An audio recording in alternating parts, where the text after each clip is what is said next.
വെളിപ്പാട് പുസ്തകം 17-ാം അധ്യായം 1 മുതൽ 8 വരെയുള്ള വാക്യങ്ങൾ.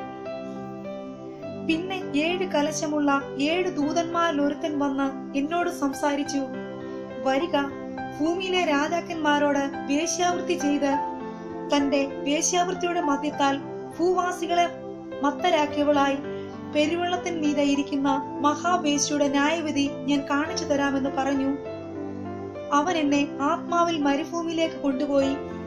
അപ്പോൾ 7 തലയും 10 കൊമ്പുമുള്ളതായി ദൂഷണനാമങ്ങൾ നിറഞ്ഞ് കടും ചുവപ്പുള്ള ഒരു മൃഗത്തിന്മേൽ ഒരു സ്ത്രീ ഇരിക്കുന്നത് ഞാൻ കണ്ടു.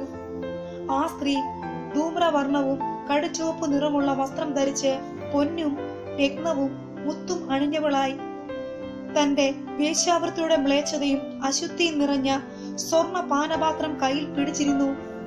മർമ്മം, മഹതിയാം ബാബിലോൺ, വേശ്യമാരുടെയും മ്ലേച്ഛതകളുടെയും മാതാവ് എന്നൊരു പേർ അവളുടെ നെറ്റിയിൽ എഴുതിയിട്ടുണ്ട്. വിശുദ്ധന്മാരുടെ രക്തവും യേശുവിന്റെ സാക്ഷികളുടെ രക്തവും കുടിച്ച് സ്ത്രീ മത്തയായിരിക്കുന്നത് ഞാൻ കണ്ടു. അവളെ കണ്ടിട്ട് അത്യന്തം ആശ്ചര്യപ്പെട്ടു. ദൂതൻ എന്നോട് പറഞ്ഞത്, നീ ആശ്ചര്യപ്പെടുന്നത് എന്ത്?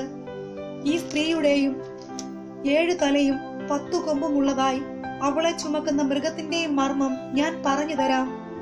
നീ കണ്ട മൃഗമോ ഉണ്ടായിരുന്നതും ഇപ്പോൾ ഇല്ലാത്തതും ഇനി അഗാധത്തിൽ നിന്ന് കയറി നാശത്തിലേക്ക് പോകുവാനിരിക്കുന്നതും ആകുന്നു. ഉണ്ടായിരുന്നതും ഇല്ലാത്തതും വരുവാനുള്ളതുമായ മൃഗത്തെ ലോകസ്ഥാപനം മുതൽ ജീവപുസ്തകത്തിൽ പേർ എഴുതാതിരിക്കുന്ന ഭൂവാസികൾ കണ്ട് അതിശയിക്കും. ആമേൻ.